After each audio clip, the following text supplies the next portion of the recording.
guys, it's me, Ruowen Huang.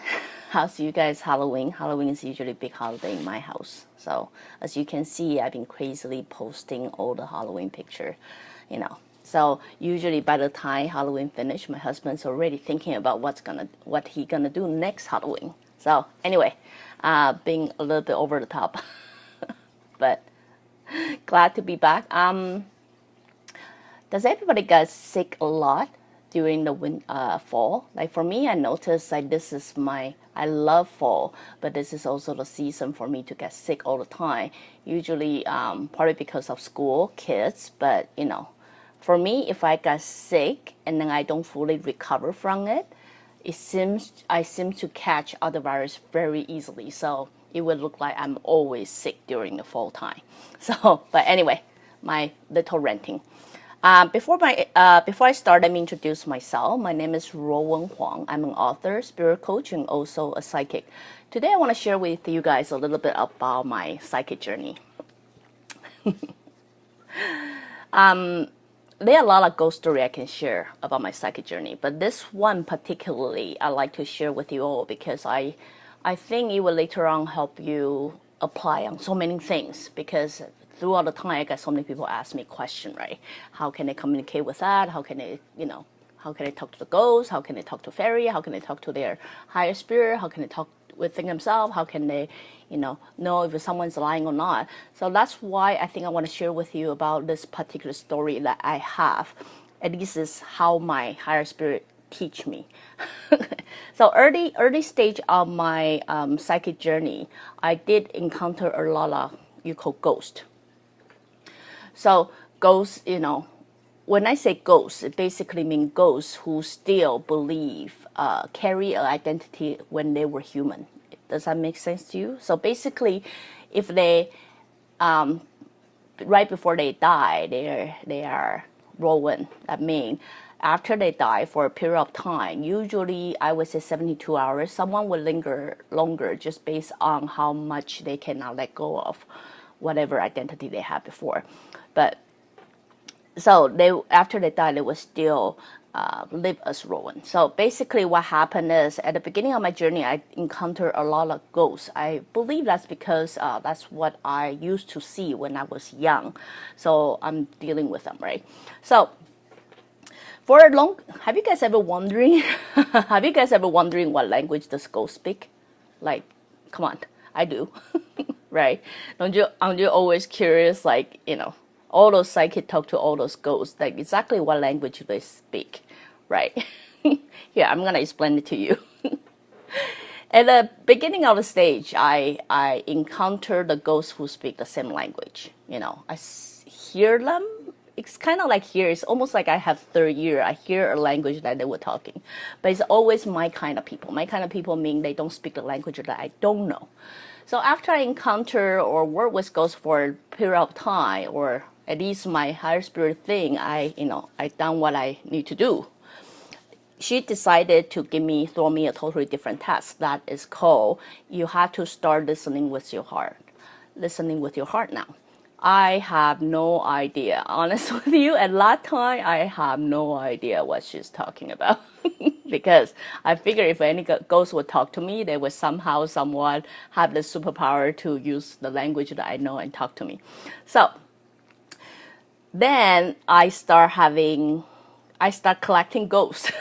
Basically, I will walk around the street or I will walk by the cemetery. In Vancouver, we do have a cemetery right in the city, okay? So basically, it's kind of en route or something I will happen to collect some ghosts home, right? And, excuse me. At the beginning of the time, that's actually a really hard time for me, because the ghosts would basically follow me everywhere I go. This particular ghost, luckily it's not a whole group of them, it's this particular ghost that fall into, now you have to listen to your heart lesson, would basically follow me everywhere I go until I solve their problem. That is, if I go to the washroom, they will be there. And I have to say, excuse me, but, privacy please. Or if I go to the bed, they would basically stand right next to me 24/7. So If I open my eyes, they're there. If I close my eyes, they're there. You know what I mean? So until I solve their problem. So the thing is, the first ghost that was presented to me was a Japanese. So I thought, hey, no problem, right? Maybe I can catch up a little bit Japanese. But then it turned out no. I got no idea what they're talking about. They would talk all the time, and I have no clue. I got no clue exactly what they were talking about. Not to mention this Japanese ghost looked like I don't really know, samurai? Not really samurai. That's not the right word. A soldier. That's the ancient Japanese. That's what I can say. It really look like an ancient Japanese. So it's following everywhere I go, day in, day out. It got to a point, I'm like, what do you want? Like, what do you want from me? Really, what do you want from me? Right? So then every time I got really anxious or frustrated, my higher spirit would tell me to listen with my heart. You know, if you listen to that sentence, I'm not kidding you. If you listen to that sentence for 6 months, it really would drive you crazy. Okay, what exactly is listening with my heart mean? What exactly?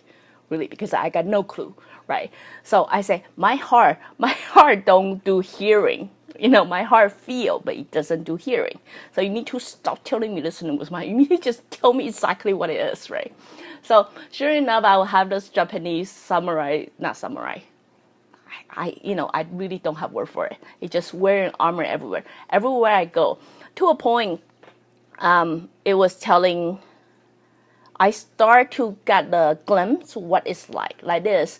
I start to have a vibration. Does that make sense to you? Like, I become him, and therefore I understand what it's like.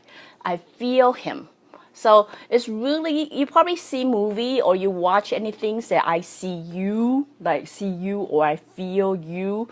I'm not kidding. I'm literally putting I feel him.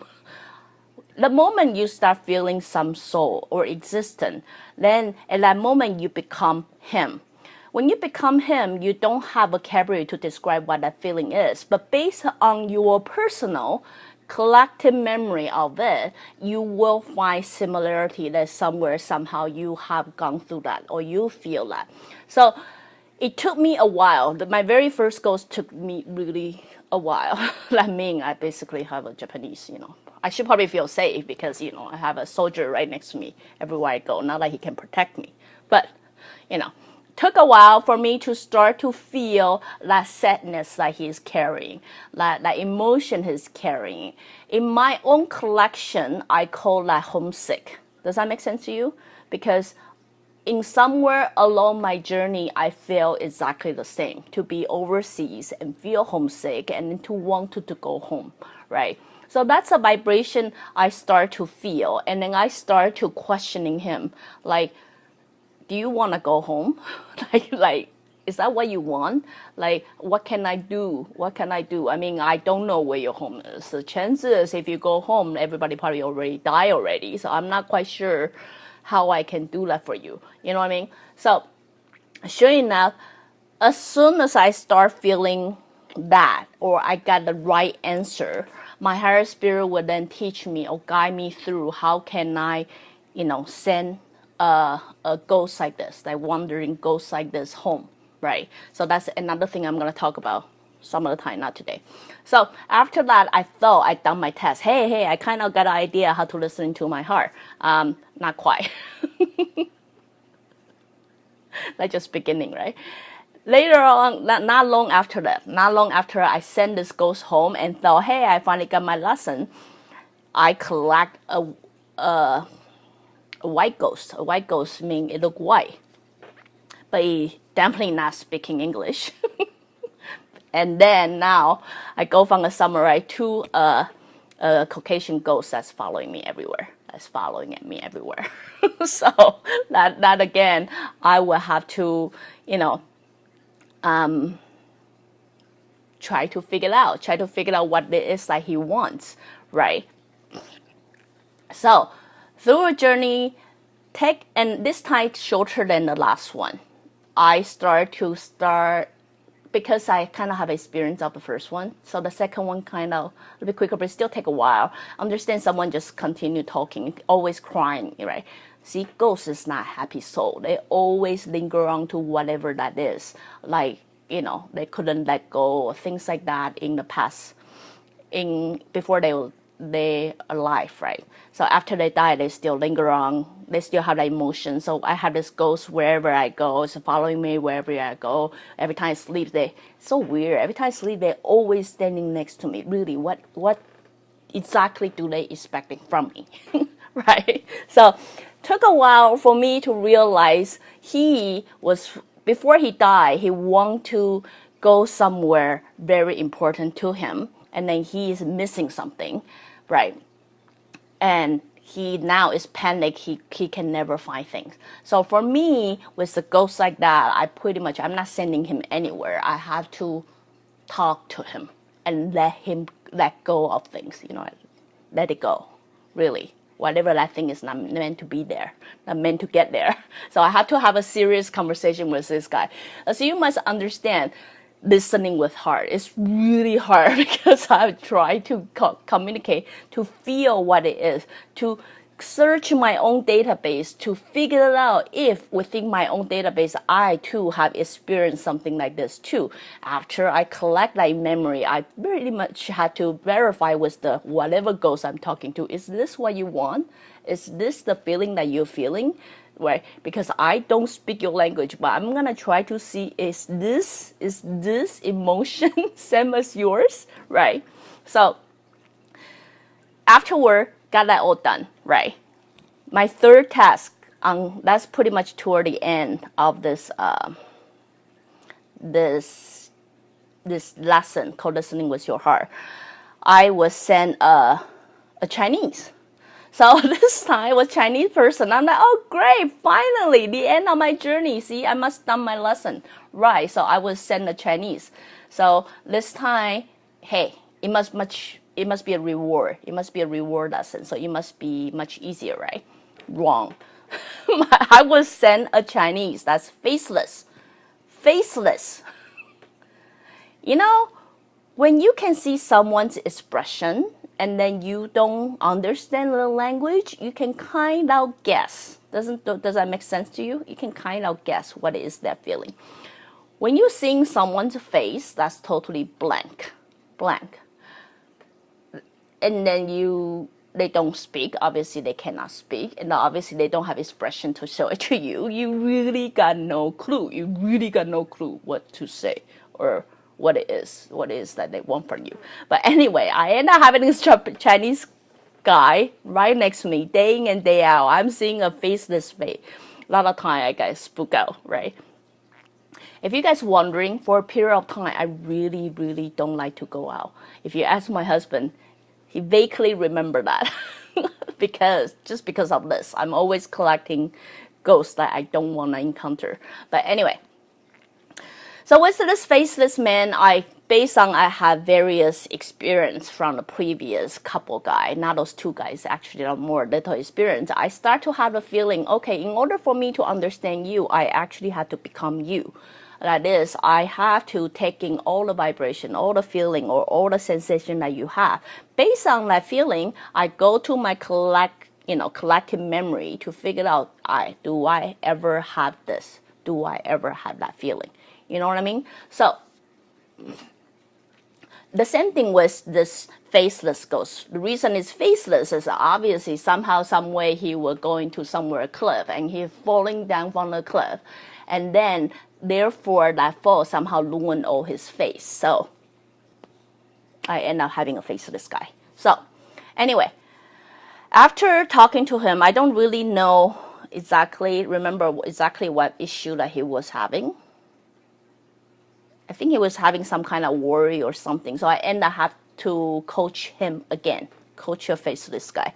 Try that. So anyway, the reason I'm sharing with you is after that, I start to fully understand what listening with your heart is. Listening with your heart is it's a skill we all can develop. It's look beyond language, look beyond people's facial expression, look beyond that, and simply be them. You know what I mean? Simply be them and feel them. Therefore, you will start understand what it is that they're trying to say, whether they are speaking language that you know or you do not know. So this particular skill helped me a long way. The reason I say it helped me a long way, as you guys all know, after that I see more than just ghosts. I would see spirits, I would see God, I would see, fairy, I would see troll, I would see, things that doesn't make sense to me. But because this skill that I have, it later on helped me to be able to communicate with rest of them, or try to be able to communicate with rest of all the living thing, or intangible, non-intangible thing. So anyway, that's what I'm here want to share with you. We all have that skill. As I say, that's a muscle. Anything that you think you don't have, the chances is not like you don't have it. It's because no one ever teach you that. No one ever guide you that. Or no one ever tell you that you have it. Therefore, you don't have chance to develop it. To listening to your heart, for me, is very important is no matter who you're talking to, no matter what animal you're dealing with, the plant you're dealing with, or things like that, things that contain life, right? You are able to communicate in a way that's beyond the language, beyond anything they say. So when you're listening to whatever they say, you're able to sense beyond that. When you're watching what's presented in front of you, you are able to sense beyond that. You know what I mean? Because at that moment, you are simply feeling with your heart. You know exactly what that feeling is. You will sense the insecurity they have before they were yelling out, calling you name or things like that. You're able to sense that. You're able to sense truths before you hear a lie. You know what I mean? Because everything cannot lie when you start listening with your heart. So anyway, the reason I give you that example is, of course, you're going to tell me you're not going to see the ghost, right? You're not going to see the ghost. You're not able to talk to them. That's okay. Because I start to realize, in order to practice the muscle of listening to your heart, we have so many chances in our life. Like we can actually do it. To feel the animal. You don't speak the animal, but you're able to feel that. To understand what it's like that they're feeling. You're able to feel the tree. Feel the nature. You're able to really listening with your heart by feeling it. Feeling what it's like for them. You know what I mean? Once you start getting that muscle little by little, right, you're able to start being, aware or acknowledge how much more information that's out there that we've been ignored or not seeing, because they've been speaking a language like for longest time. We're so limited in, this is only language I know. I only speak Chinese. I only speak English. If you speak any other language like that, then that I don't understand you. We're so limited to vocabulary. We only say, oh, you are sad, so you are sad, right? We only believe the word people say. We forget to feel. Therefore, we always confuse, like, why am I lied to? How come people cannot be true to themselves? Why am I feeling betrayed, right? If you're really feeling it, you will start to realize you won't be betrayed, because you know the truth before the truth is told. Because that muscles you continue to exercise, you start to realize you then can communicate to your own self. You can communicate to your higher self. You can communicate to the visible and invisible thing. But if you want to know, practice small. Start with something small to get that muscle a little bit, exercise, a little bit chance to develop, right? So, want to know how? Start with your animal. If you have pets, start with the animal. If you have plants, start with your plant, right? Feeling it, feeling their vibration. Even they don't speak, they don't talk, but they are life. They are life. If they have life, they have feeling. Now it takes you to feel them, right? Only when you feel them, you can then somewhat synchronize with them. You can synchronize with them. You then can understand exactly what it is they try to tell you, whether you speak the language or not. So anyway, supposed to be my psychic journey with our a topic, but I think for me it's actually a quite important topic. If any of you are interested in feeling connected, I don't care with who, with people, with universe, with anything, this would be a very crucial lesson that you guys should start learning to pick it up. At least for me, it did help me a long way. So anyway, I just thought I'd share a little bit my personal story with you, and hopefully that would help give you guys a little bit insight for to help out on your own psychic journey as well. So again, if you like what I'm doing, you can always join me live on Facebook, or go to subscribe my YouTube channel or my website ruowen.com. Till then, I'll see you guys next time. Bye.